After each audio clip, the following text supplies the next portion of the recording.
Welcome back to the deep dive. Today, we are opening up a really fascinating stack of sources sent in by a listener that digs deep into one particular theme: narrative control. Yes, specifically how it plays out around Meghan Markle. We're looking at these really conflicting versions of her story, both past and present, that are sort of battling it out in the public eye. Exactly. So, our mission today, as we see it from these sources, is kind of twofold.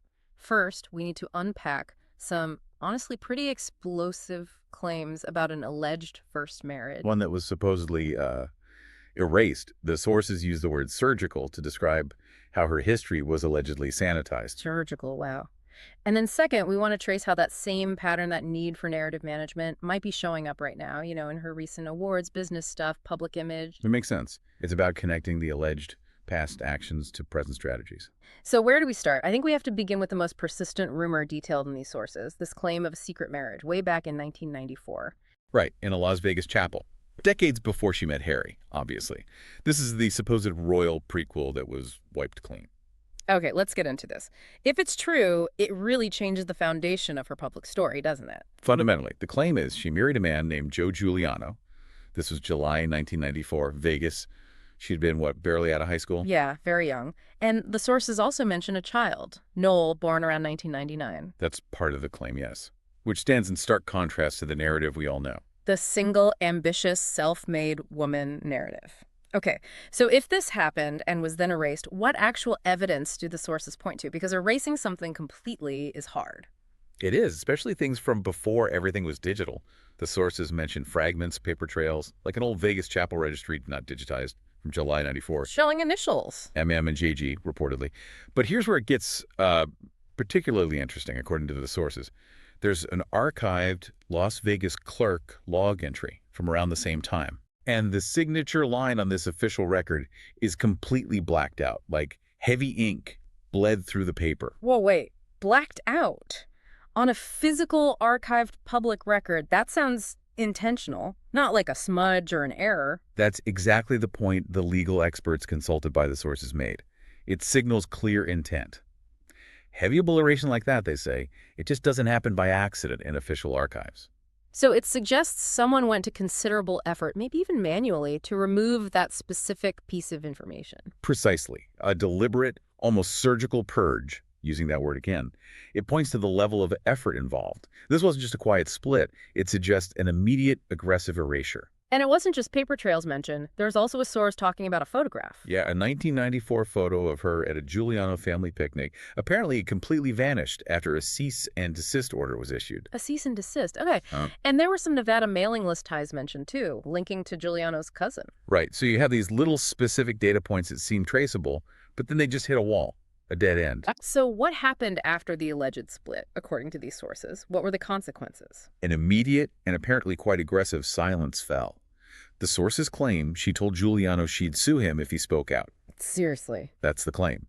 And that she personally went through and deleted photos, communications, everything she could find. And the impact on the Giuliano family, it sounds like it was pretty profound. Deeply personal, yes. They'd reportedly been welcoming, but then suddenly it was like she never existed. One source quotes a family member calling her a storm that never stopped performing. Oof, a storm that never stopped performing. That's quite a description. It suggests this control wasn't just for the public. Well, the sources detail the family's actions afterward. A sudden move, Santa Barbara to the East Coast. Wow. Their former home sold under a trust, names vanishing from city listings. And all of this supposedly enforced by NDAs, non-disclosure agreements, and significant financial settlements. So silence bought and enforced legally. The contrast, then, between that alleged hidden reality and the public biography is huge. It really is. And the sources bring in descriptions from early acquaintances, too. Not shy, they say, but strategic, observant, relentless. Viewing connections as steps on a board, auditioning even at dinner. That's the picture painted. That every interaction was assessed for its potential. So if we tie all this together, the conclusion from these sources seems to be this pattern of editing her rise. Exactly, where secrecy became the strategy.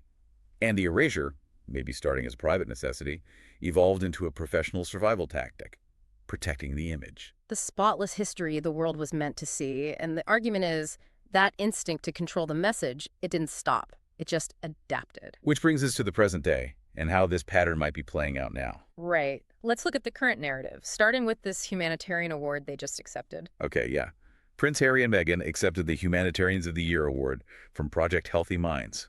It was for the 2025 World Mental Health Day Gala. But the sources immediately flag a strong backlash. Very strong, especially from News Corp columnists, apparently, calling the award meaningless, calling the couple fly-by-nighters, Ouch. And the core of the criticism was, whether they were actually worthy of that level of honor, especially compared to, global figures brokering peace deals, or even Prince William's long-term work on mental health with Heads Together. so the claim was basically that the charity was maybe using them for attention? That was part of it. And that their acceptance actually detracted from the real stories, like a widow mentioned who'd lost her husband to suicide.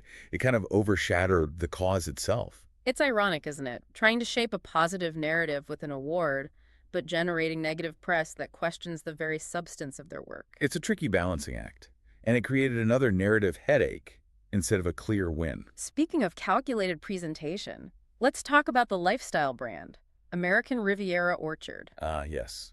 The initial launch, those small drops, jams, flower sprinkles. They reportedly sold out instantly. Sounded like a massive hit. Right. But the sources clarify why they sold out instantly. Extremely low supply. Very limited units were actually available. Ah, okay. So it was more of a controlled release, designed to look like scarcity and high demand. That seems to be the implication from the sources, yes. Create headlines about selling out, generate buzz, a manufactured narrative of success. Because newer products, like the Savon blog wines mentioned, Those are still available, no apparent stock shortages, which suggests the initial sellout wasn't necessarily overwhelming consumer demand, but maybe more of a marketing tactic. interesting. Does this difficulty in sustaining interest perhaps connect to their media deals? The sources mention Netflix. Yeah, there's a belief mentioned that Netflix might be shifting away from their big overall deal, moving more towards evaluating projects on a case-by-case basis. So less of a guaranteed partnership, more like assessing each pitch individually, viewing them as a prize to be won for each specific project. Potentially. It raises that question, if your brand relies heavily on star power built on a controlled narrative, what happens when the market signals that maybe that star power needs more? Constant management, or isn't consistently delivering? And amidst all this, we got a glimpse of their children recently. Right, a new photo shared on Instagram for International Day of the Girl, Princess Lilibet, who's 4 now, and Prince Archie, 6. With a supportive caption, something about girls protecting their rights and using their voice. Exactly. To all the girls, this world is yours. Do everything you can to protect your rights, use your voice, support each other. We will do the same for you. But the timing is interesting, context-wise. Because just days before, at that gala, they spoke about protecting their kids from technology's dangers, saying they're still too young for social media. So it highlights that tightrope walk again, doesn't it? Advocating privacy while also participating in the very public systems they critique. It's a constant juggle for them, managing privacy and promotion. But honestly, it's a challenge the entire royal institution faces globally, managing perception against, uncomfortable truths. And speaking of uncomfortable truths, the sources have some pretty explosive updates concerning Prince Andrew. Oh, his past with Jeffrey Epstein is back under scrutiny. Big time. Because of a reported email from 2011. February 2011, apparently sent from Andrew to Epstein. The source's quote is saying something like, "We're in this together," and expressing a desire to play some more. Wow. Okay, that's a huge problem for him, right? Because didn't he claim in that infamous BBC interview? Exactly. He claimed very specifically that he hadn't spoken to Epstein since December 2010. So this 2011 email directly contradicts that, flat out. Irrefutably, according to the sources. Huh? It suggests his interview statement was, the sources used the term out-and-out lie. The implications are massive. There are calls now for King Charles to act. Serious calls. Strip him of his title, the Order of the Garter. Exile him, essentially. The argument is you just cannot have him representing the monarchy in any capacity. The sources even draw comparisons, saying this is potentially more damaging to the monarchy's credibility than historical crises like Edward VIII's abdication. That's the severity of it. The argument is Charles needs to put the institution first, above family ties here, protect its reputation. Okay, switching gears completely now, but still on royal reputation. King Frederick in Denmark. He's facing criticism, but for very different reasons. Yes, workload issues. The Danish press has apparently been quite critical, calling him lazy, Lazy, why? because he's reportedly taken 45 days off already this year, which meant duties had to be covered by either his teenage son, Crown Prince Christian, or his mother, the Queen Mother, who's in her 80s. 45 days off, that does seem like a lot for a head of state. Apparently, he sees timeouts as important, never really wanted the top job anyway, views himself as more of a beta-style monarch compared to Queen Mary. But the press is basically saying, if you have the job, you need to do the job, right? You can't just delegate it constantly. That's the crux of the criticism, a different kind of reputational challenge. Which contrasts, interestingly, with King Charles III, who got some positive, low-key attention recently. Right, this charming little story about conkers. Exactly. Apparently, there was a shortage of conkers in Europe for the World Conker Championships. A serious issue for conker fans. And King Charles stepped in, donating 300 large, chunky conkers from his estate at Windsor to save the competition. And the key thing here, according to the sources, is the monarchy didn't publicize it. No press release. The championship organizers were the ones who shared the story. It kind of shows that good PR doesn't always need a big strategic push or narrative control. Sometimes it's just a quiet, genuine act of goodwill that resonates. No spin needed. A nice little counterpoint. Okay, one last item tucked away in the sources, an unexpected celebrity political pairing. Ah, yes. Katy Perry and former Canadian PM Justin Trudeau. Photographs showing some PDA on a yacht off Santa Barbara. Definitely one of those pairings that makes you go, huh. Generates a lot of curiosity. The sources noted some minor chatter about the yacht's carbon footprint, naturally. Of course. But also just the optics for a former world leader who might still have ambitions on the global stage.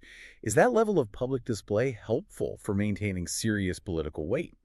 It's a question raised. Okay, so let's try and pull this all together. We've dived into these really detailed claims challenging Meghan Markle's curated past, that alleged surgical erasure. And then we traced how that same drive for control, for narrative management, seems to persist in the present. Whether it's trying to manufacture success for a brand or accepting an award that backfires. And we saw how other high-profile figures, especially royals like Andrew and Frederick, are grappling with their own reputational challenges, forcing reckonings or raising questions about duty. Even Charles gets a mention for doing the opposite, unplanned goodwill. This whole exploration, from those alleged sealed records in Vegas right through to the brand strategies today, it really makes you think about the architecture of celebrity itself. The sources use that phrase, built on silence, polished with fear, and protected by power. It's quite evocative. It is. And it leads to a final thought, maybe something for you, our listeners, to consider.